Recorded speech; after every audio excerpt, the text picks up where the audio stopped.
नमस्कार. तुमच्या अमृत लॉजवर आंबेगाव तालुक्यात एका महिलेचा मृत्यू झाला. संबंधित महिला किती दिवस अगोदर आली होती, सोबत कोण होतं आणि मृत्यू कशामुळे झाला, प्रथम दर्शन तुम्हाला काय वाटतं? महिला सदर 2 दिवसापूर्वी माहिती आली होती वास्तव्यास.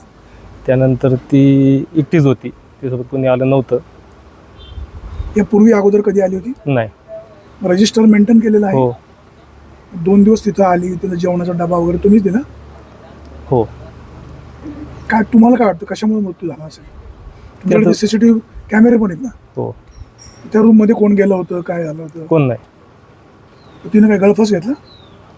ते आता पोलीस तपासात ध्यानात येईल. मग काहीतरी तुमच्या गळफास कसं घेताय, ती बेडवर झोपलेली आहे, गळफास कसं मग घेताय? औषध घेतलं किंवा काय झालं? आकस्मिक मृत्यू झालेला आहे तिचा. अकस्मात. हो. तुमच्या लक्षात कधी आलं ते?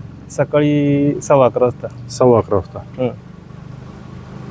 माफ करा पण प्रश्न होणार. बाजूला कॉलेज आहे, तुमच्या लॉजवर अनैतिक कृत्य चालतात असा आरोप होतो.